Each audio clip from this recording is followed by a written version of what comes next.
Welcome to our strategy huddle on leadership and strategy, which was edited from a longer webinar.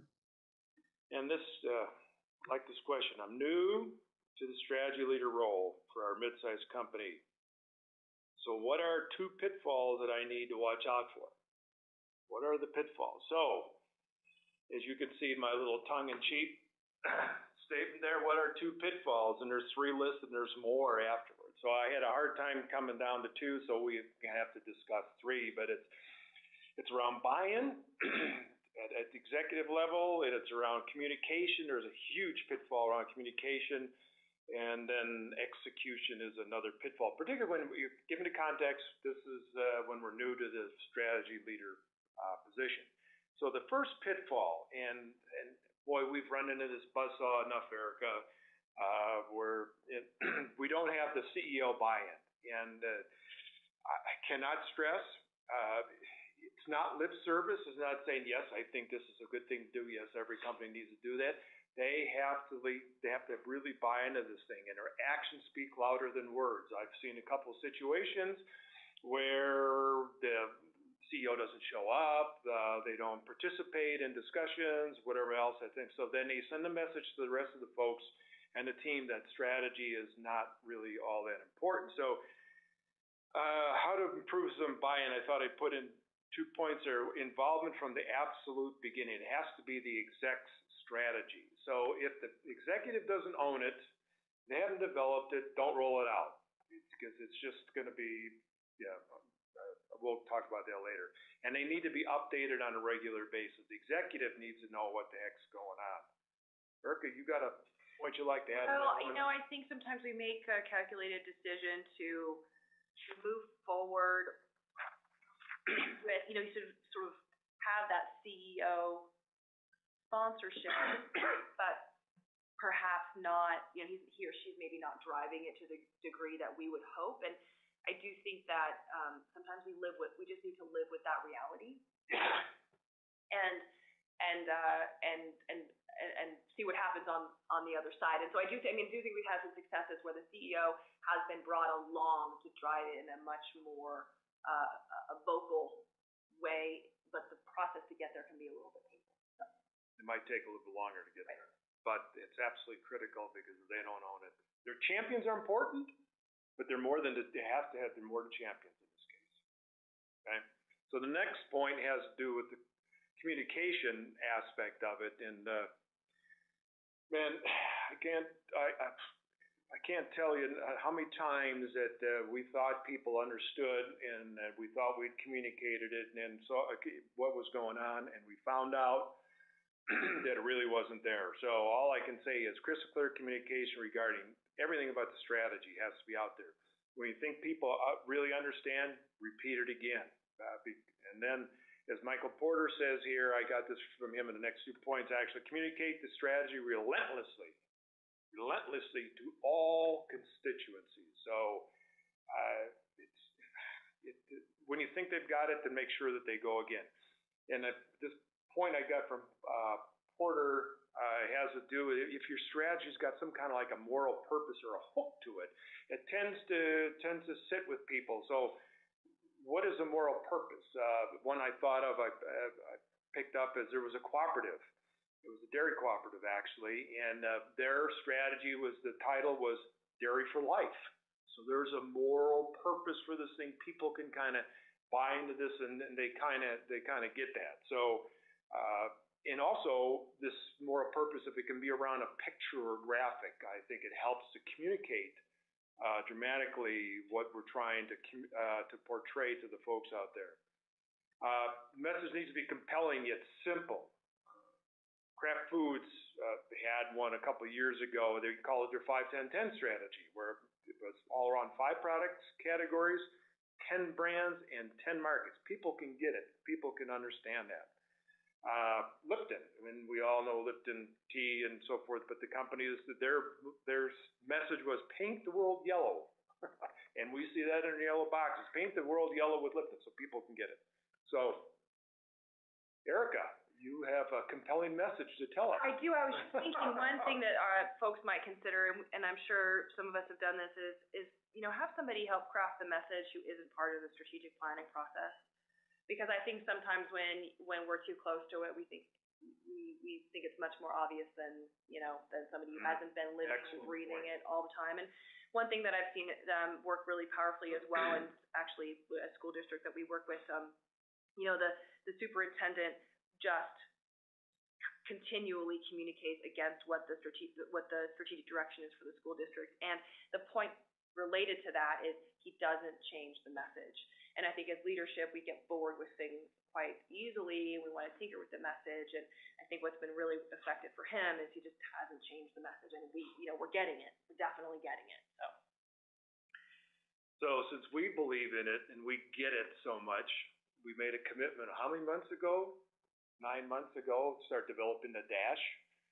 So, and here in the next couple of weeks, we're going to be rolling out our strategy dashboard called the Dash, so we could help our clients or people that are participating in MSP to be able to communicate their message more effectively. So, little point for that, but that'll help with that message, so forth.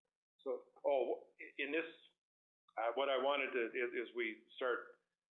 Is move into the third step, along with the communication. A couple months ago, we talked about that HBR article. It says, can you say what your strategy is? That would be an excellent point for the new strategy person to revisit about how can you say what your strategy is. So finally, then, the third point out of the two, pitfalls, has to do with implementation or execution, however you want to term that. As Erica was talking about in the mid-year, we have to be able to cascade. So when we start building this plan, we have to be able to visualize how we're going to roll it out. What's the end? So we build this wonderful strategy and so forth, but how is it actually going to get down to the front line, to the folks, quote, in the trenches? Yes, I know this is tactical nature, but it's really critical because sometimes we start building this and we try to roll it out and get the clear message down to the people in front line. It doesn't connect. So think about that. Perfection is not required. Don't wait for the perfect strategy to come along and so forth. We got to remember as we start implementing this thing, it's dynamic and it's changeable, and we can true it up as we start going forward. Point number 3 is Kaplan and Norton, who are a couple of the #1 gurus in strategy. They've part of Harvard and they're part of Palladium consulting firm. They've done some research and they've shown that 70% of organizations that use a formal process, now actually formal process, and obviously they have one, formal process to manage a strategy, outperform their peers by growing the revenue, gaining customer loyalty, strengthening employee commitment. Then there's a few other things like brand loyalty, brand value, and managing risk. But when I go back and you look at that 70%, those are pretty good odds that you want to take advantage of. I mean, those are a whole bunch better odds that we have here in Reno, when we're just a gambler. So make sure that as this new strategy person, that you have definitely built a good plan to roll out and execute your program. So finally, do you have a point, Erica, and any of those other 3? Okay. Quick summary on this then is the 3 points. Without executive buy-in, strategy is only window dressing. And boy, I cannot stress that. We have it, but it doesn't really make any difference. Communication, tell them once, tell them again, and remind them again what you told them, but better make sure it's very clear, because when everybody understands, everybody's singing up the same song sheet, so forth, that's when we start moving forward, particularly in this volatile environment. And without execution, strategy is only a wonderful dream. And as Nike would say, do it, roll it out, do it. So that's the third. Do we have any questions coming from the participants today, Ryan? Nothing that's come in on the topic, so we can go ahead. We're getting ready to, we have a few more minutes on the back end.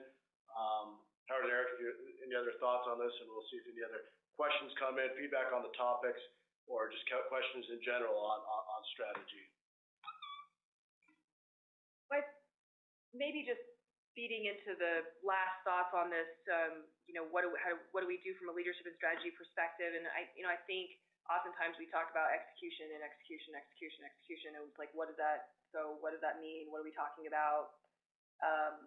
And it comes in all kinds of forms and frames and sizes. And so I think that I'm always thinking about what's the ideal state, and when we're driving that as a strategy leader, what does that actually look like? Like, what are we? What is that? And fundamentally, it is the management of the plan and all the components of the plan and the strategy related to that is embedded in your plan, of course, and the accountability to drive those performance measures in a way that is meaningful and understanding from the top to the bottom of the organization, and monitoring and looking at that progress on a periodic basis. And then, of course, back to Howard's point about the environmental scan 2 topics ago, adapting the plan based on what's happening in the environment to make sure your plan and your direction continues to be relevant. So that sort of is the ideal state of when we are executing against our plan. We're talking about execution. We're talking about movement against goals and objectives with data points that show us whether or not we're moving, and then the modification of that strategy when things are changing. And I think in business it's really easy to talk about this stuff, and it's a heck of a lot harder to do it. And so and what would the work actually look like, and should we really be doing it? I was talking with another client the other day, and I said, well, last year you hit the ball out of the park. You didn't have a plan, you didn't have an organized strategy, you didn't have any of that. So why put this process in place for your organization? What's the benefit to you? So we can sit here and go through statistics all day long and talk about how great it is to do this stuff, but I think it's really important for us as strategy leaders to ask ourselves, what is the value to the business of the pieces of this process that we're trying to put in place?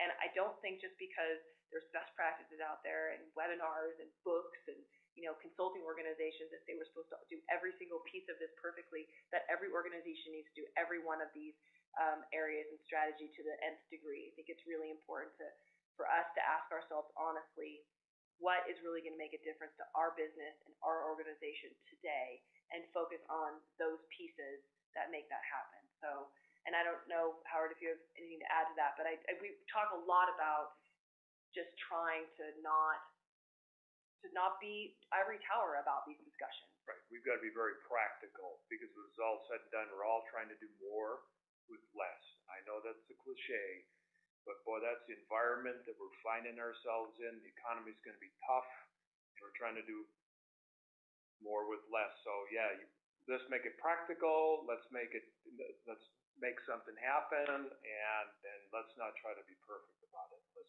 surely not be ivory tower. And if the Excel spreadsheet works, go for it.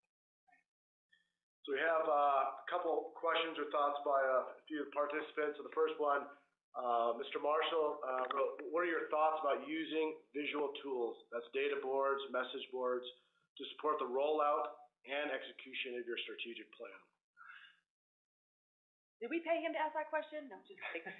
Mr. Marshall, thank you so much. Actually, that was what Howard alluded to, and probably didn't make a whole heck of a lot of sense just because we're so close to this new functionality that we're rolling out called the Dash, which is an interactive strategy dashboard. We believe really strongly, of course, in using all the visual tools and resources that you possibly can, with, of course, in the budget constraints and the resource constraints that exist in the organization. So what we try to do is again, back on the practical approach, is there are a gazillion different dashboards out there, and you can build your own, you can buy them, you can do whatever. And And one thing that we thought about in trying to solve the business problem of not only communicating the strategy, strategy maps are one way to do that, strategic plans, documents, brochures, all that jazz, but, not only communicating the strategy, but also seeing the progress against that strategy in the same tool.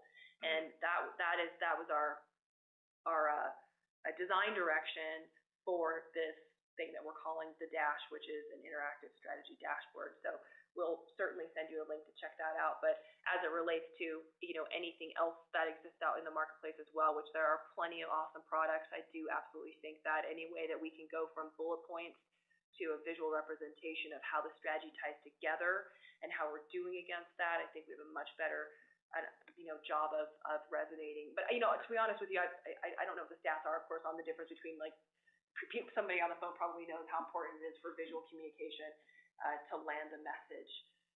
But anyhow, that's absolutely critical.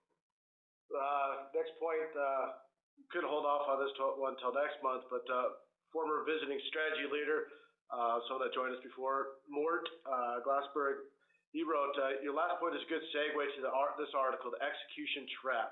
Drawing a line between the strategy and execution almost guarantees failures. That's in the current July-August edition of the Harvard Business Review. The reason I'm bringing it forward, obviously that's a very thought leader.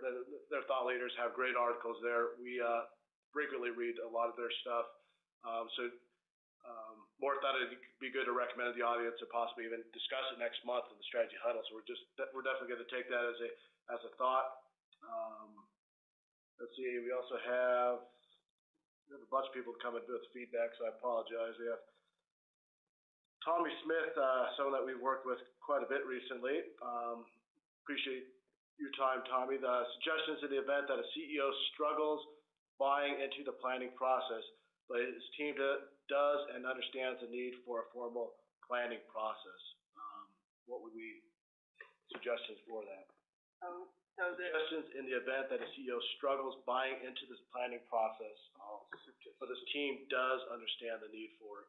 So kind of a little bit of that disconnect of maybe somebody, I'm kind of reading in between, but they understand the need for it, but not quite fully on board with the time in, I guess. I don't know. No, I think that's a great question. That was a little bit, what we alluded to in that last topic that Howard did, and I think, I'd love to hear some feedback from the rest of the audience. So if you have some answers to that question, please add to, and Ryan will read them specifically about how do we get executive sponsorship and buy-in when they're not quite there, but the rest of the team knows that it's needed. I always think that making the compelling business case tends to get executive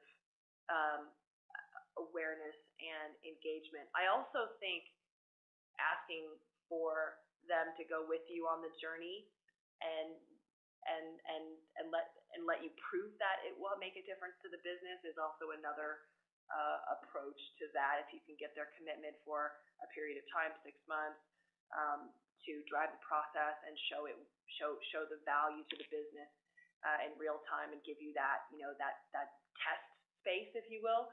I think that tends to work. We just did that with one of our clients, and it is working, but it was painful. But those are some ideas that I would have.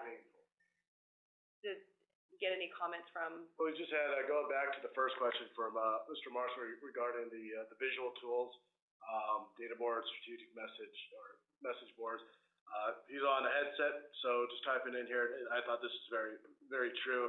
And he said, and posting hard copies in the work environment to make it real to employees. And I'd say we fully 100% agree with that. For one, it provides transparency, but two, it kind of just top of mind. Something that we've been doing lately is just producing a simple 2-pager. And again, there's nothing rocket science about this, but that has had legs. And one of the other school districts that we work with, that was not everybody has access to the same intranet, et cetera, and they low budget, black and white, 2-pager communication tool, printouts on message boards for teachers, parents, and the community was their approach. So totally agree. And then we've had clients take that strategy map that we developed a number of years ago because we found people needed that graphic to try to understand it. We've added blow it up into 2 feet by 3 feet of Kinkos, put plastic around it, and then they put it in the lunchroom or wherever the employees or staff may congregate, and that way people can see where they plug in. They can see that strategy is real, that it's a holistic